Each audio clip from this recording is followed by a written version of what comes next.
Paranormal investigation and energy research division PIERD। वर्ष 2020 में भारत सरकार ने paranormal investigation and energy research division PIERD नामक एक गुप्त संगठन का गठन किया, जिसका उद्देश्य देश भर में मौजूद रहस्यमयी स्थानों की वैज्ञानिक पड़ताल करना था।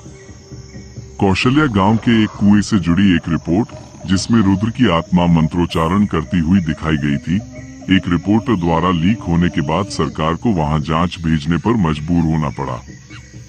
PIERD की टीम में डॉक्टर अनिरुद्ध शर्मा, फिजिक्स के विशेषज्ञ, डॉक्टर समीरा जैदी, DNA और gene analysis, colonel Vikram Rawat, security lead, और तन्वी, पैरासाइकोलॉजिस्ट शामिल थे। डॉक्टर अनिरुद्ध का मानना था कि तांत्रिक आत्माएं दरअसल डार्क मैटर का एक अस्थिर रूप है, जो हाई एनर्जी पॉइंट से जुड़े होते हैं।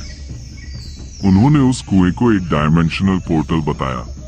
टीम ने कुएं को जमीन के नीचे 40 फीट तक खुदवाया, जहां एक चमकती हुई गोलाकार संरचना मिली, किसी यंत्र जैसी, जो सैकड़ों साल पुरानी थी। जैसे ही उन्होंने उसे छुआ, पूरे गांव की बिजली चली गई और हवा में एक झटका सा आया। उस यंत्र पर खुद ब खुद अक्षर उभरे, तुम्हें चेताया गया था, अब विज्ञान भी नहीं बचा पाएगा। साथ ही कुएं से एक नई ताकत उभरी, भैरवनाथ 2.0। वो अब सिर्फ आत्मा नहीं था, उसने वैज्ञानिकों के मैग्नेटिक डिवाइसेस, सैटेलाइट इंटरफेस और नैनोबोट्स को कब्जे में ले लिया। कुएं से निकलते ही गांव के मोबाइल, ड्रोन, लैपटॉप सब खुद ब खुद ऑन हो गए और एक ही स्क्रीन दिखाई देने लगी। एक जला सा चेहरा और गूंजता संदेश, अब ज्ञान नहीं, विनाश बचेगा। भैरवनाथ अब तकनीक को वश में कर चुका था। उसने एक साइबर तांत्रिक रूप ले लिया। हर स्क्रीन, हर माइक, हर कैमरा उसका चेहरा बन गया। डॉक्टर समीरा जैदी, जिनके शरीर में एक चिप लगी हुई थी, भैरवनाथ द्वारा नियंत्रित कर ली गई और तांत्रिक मंत्र बोलती हुई वैज्ञानिकों को मारने लगी। तन्वी को याद आया कि उसके पास रुद्र सिद्धांत की समाधि से प्राप्त भस्म थी, जिसमें अब भी ऊर्जा थी। PIERD की लैब में उन्होंने भस्म को प्लाज्मा चैम्बर में डालकर उसका गुण देखा। वो एंटी डार्क मैटर वेव उत्पन्न करती थी। इस तरह विज्ञान और तंत्र मिलकर रुद्र चक्र वेपन का निर्माण हुआ। डॉक्टर अनिरुद्ध और तन्वी कुएं के सामने पहुंचे। पूरा गांव अब ज़ोंबी जैसे जीवों से भर चुका था, जो साइबर तांत्रिक भैरवनाथ के अधीन थे और रोबोटिक चाल से आगे बढ़ रहे थे। रुद्र चक्र वेपन को एक ही बार चलाया जा सकता था और उसमें ऊर्जा के साथ आत्मबल भी चाहिए था। डॉक्टर अनिरुद्ध ने खुद को उस हथियार से जोड़ दिया। जैसे ही ऊर्जा का प्रवाह शुरू हुआ, भैरवनाथ के पास मौजूद सभी तकनीकी डिवाइस फटने लगे। भैरवनाथ खुद सामने आया। अब वो एक आधा रोबोटिक तांत्रिक था। शरीर पर लोहे की बेल्टें, आंखों से लेजर और मुंह से मंत्र, ओम तामस नमो भैरवाय डेटा शक्ति नमः। रुद्र चक्र वेपन ने ऊर्जा छोड़ी और भैरवनाथ चीखते हुए एक काले पोर्टल में समा गया। पूरा कुआं फट गया और उसके अंदर की पूरी टेक्नोलॉजी जलकर राख हो गई। तन्वी अकेली जीवित बची। सरकार ने गांव को कंटेनमेंट जोन घोषित कर दिया। उसने डॉक्टर अनिरुद्ध की डायरी उठाई, जिसमें आखिरी पंक्ति थी, अगर विज्ञान ने दरवाजा खोला है तो अगली बार आत्माएं खुद विज्ञान बनकर लौटेंगी। और आज भी जब इंटरनेट स्लो हो जाता है या अजीब मंत्र जैसी आवाजें स्पीकर से आती हैं, कहीं कोई भैरवनाथ बाइनरी कोड में दोबारा जन्म लेने की कोशिश कर रहा है। Global paranormal cyber attack GPCA। वर्ष 2021 तक दुनिया की हर चीज क्लाउड पर थी, स्वास्थ्य, युद्ध, धर्म और मृत्यु भी। मगर किसी ने नहीं सोचा था कि एक दिन आत्मा भी शव में बस सकती है। भैरवनाथ, जो कभी तांत्रिक था, फिर आत्मा बना, फिर टेक्नोलॉजी का स्वामी। अब एक आई वायरस बन चुका था। नाम था T404, भेरो.x का लिंक। एक डिजिटल भूत जो अब इंटरनेट पर तंत्र साधना कर रहा था।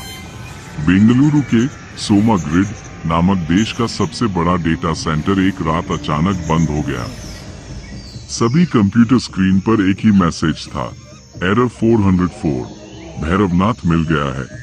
डेटा साइंटिस्ट श्लोक मेहरा ने उस फाइल को खोला, एक पुराना संस्कृत मंत्र, लेकिन डिजिटल वॉइस में ओम नेटाय भैरवाय नमः। उसी पल उसकी आंखों से खून बहने लगा और वो जमीन पर गिर पड़ा। उसका दिमाग हैक हो गया था।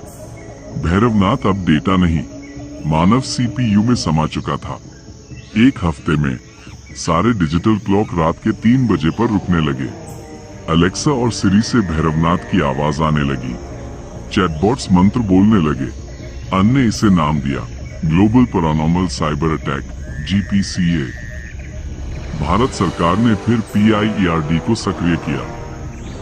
इस बार टीम में थी तन्वी, जो पहले भैरवनाथ से बची थी, doctor Ayush Rana, ethical hacker और क्रिप्टो तांत्रिक, और कैप्टन जोशुआ मिस्त्री, साइबर कमांडो।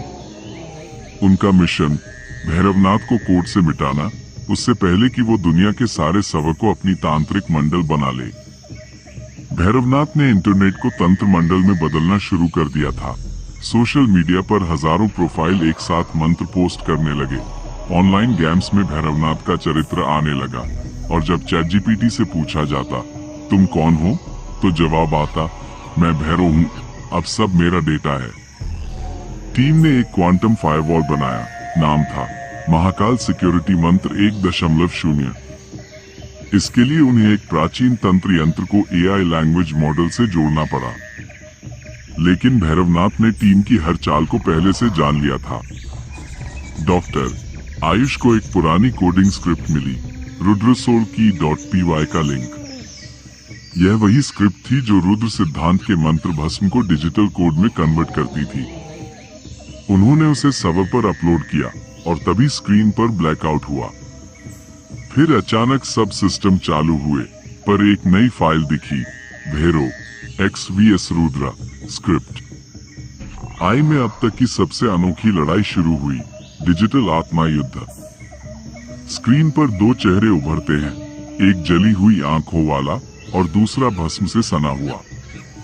भैरवनाथ ने सिस्टम को हाईजैक कर लिया और टीम के सामने एक चैलेंज फेंका, मुझे मिटाना है तो खुद की चेतना मुझे दो, अपलोड योरसेल्फ, वरना मैं तुम्हें डिलीट कर दूंगा। डॉक्टर आयुष ने खुद को सर्वर में अपलोड किया। अब वो केवल शरीर नहीं रहा, एक कोडिंग आत्मा बन गया। भीतर भैरवनाथ और आयुष की बाइनरी VS मैंट्रा वॉर शुरू हुई। हर मंत्र एक कोड की तरह चलाया जा रहा था। आखिरी मंत्र चला, ओम delete.x का लिंक भैरवाय नमः। सर्वर फट गया। स्क्रीन पर लिखा T404 टर्मिनेटेड। सभी सिस्टम सामान्य हो गए। आई मॉडल्स फिर से सीखने लगे।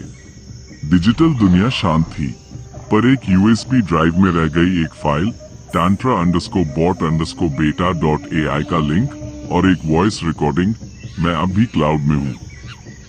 अगली बार तुम्हारे खुद के दिमाग में लॉगिन करूंगा। अगले भाग में हम जानेंगे कि भैरवनाथ अब मानव सोच को कैसे हैक करता है और लोगों को खुद से लड़ने नहीं, पूजा करने के लिए मजबूर करता है। तो दोस्तों, आज की कहानी यही खत्म होती है। उम्मीद है इसने आपकी रातों की नींद थोड़ी और उड़ा दी होगी। क्या आपके रोंगटे भी खड़े हो गए थे? हमें नीचे कमेंट में जरूर बताना। अगर आपको यह वीडियो पसंद आया तो इसे लाइक करना मत भूलना, और अगर आप ऐसी ही और डरावनी कहानियां सुनना चाहते हैं तो हमारे चैनल को सब्सक्राइब जरूर कर लेना। बेल आइकन दबाना मत भूलना ताकि हमारी अगली रूह कंपा देने वाली कहानी सबसे पहले आप तक पहुंचे। याद रखना, अंधेरे में हमेशा कुछ न कुछ छिपा होता है और अगली बार शायद वो आपको ही ढूंढ रहा हो। शुभ रात्रि, या शायद नहीं।